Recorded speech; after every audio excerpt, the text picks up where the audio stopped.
where the narcissist gets supply. It's not where you think. Think about that for a minute. So, you now know what supply is. You're learning what supply is. Supply is one of the main terms that is being looked up right now all over the interwebs and all over Grok. And you should be grokking things. You should be researching things. You should be focusing on what you can do to improve your life and cutting the ties from the narcissist, just like I'm doing. As you're doing that, you will realize that supply isn't what you thought it was. Remember, in the old days, you thought supply was Kleenex, or it was paper towels, or gas you put in your car. Well, not so fast. Supply is anything that matters to the narcissist. It's relevancy, it's communication, it's money, time, it's being hung up on, it's being walked 30 feet in front of, it's being taken for granted. It's the wedding that you participated in. It's the wedding that was destroyed. It was all of the hopes, dreams, aspirations, the goals, the promise of the future that never arrived. You see, the narcissist knew what they were doing. They worked on you from the inside out. They kept you trapped and tricked and manipulated in that narcissistic fog, the trauma bond, and yes, the devaluation stage, as long as you would tolerate their poor behavior until something pivotal happened. The narcissist inserted a new source of supply to take your place. There are many other reasons or explanations as to why that relationship ended the way it ended or how the narcissist did what they did, but those are main things. Remember, everything is puppies and rainbows, unicorns and butterflies, and snickerdoodles and Twinkies in the beginning of these relationships. That's when you're being lathered up. That's when the love bomb's taking place. Once the narcissist knows they have their grubby little paws sunken into or their dirty fangs sunken into, enter devaluation stage.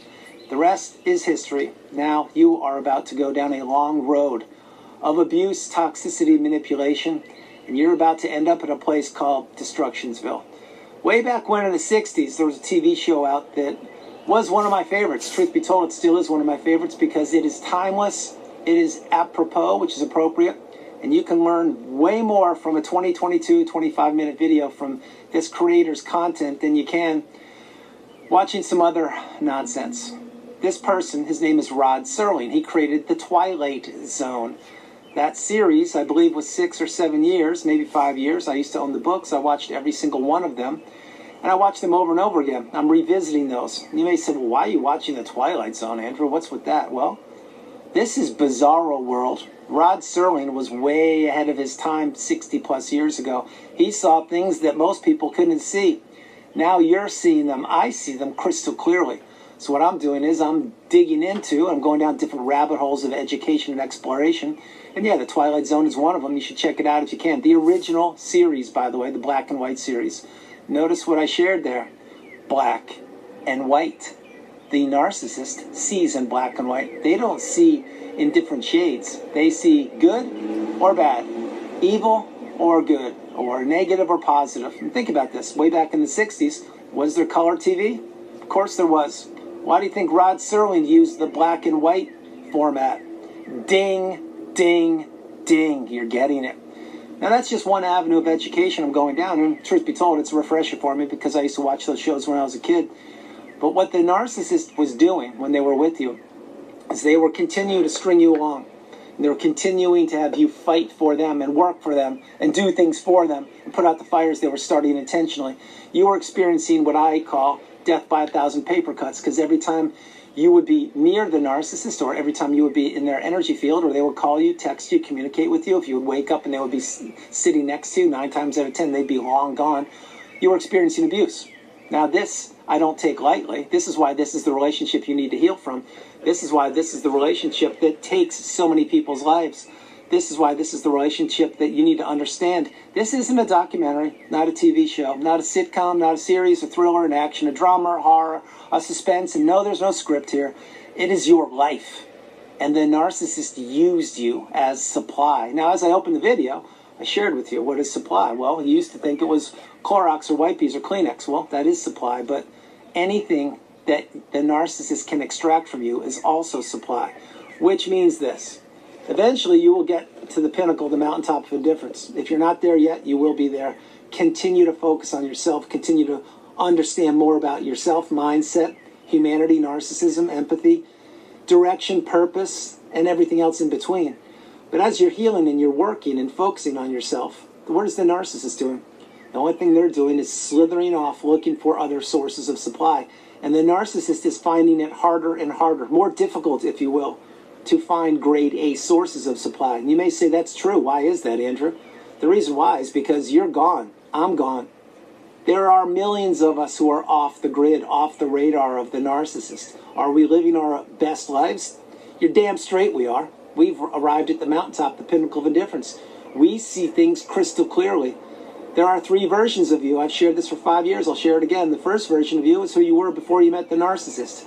You were naive, you were vulnerable, you were too trusting, giving to a fault, wearing your heart on sleeve, etc. Second version of you is who you became when you were trapped in the narcissistic abusive cycle. That's when you're being peppered with abuse day in and day out, being taken for granted, being devalued, on and on and on. Third version of you is after the relationship ends, no matter how it ends, the person who's put themselves back together. That's what I've done. That's what you're doing. Once you see it, you can't unsee it. Once you hear it, you can't unhear it. Once you experience it, you can't unexperience it, which is why you need to go no contact. And you need to understand the narcissist will be doing nothing other than what they were doing long before they met you, although, albeit, it will be a much more difficult road to hoe for the narcissist to find supply. Now, sure, they can get supply source XYZ easily, but are they going to get somebody like you? Never going to happen. That ship has sailed, long gone. Specifically when you went no mas and you closed the chapter of the book on that person.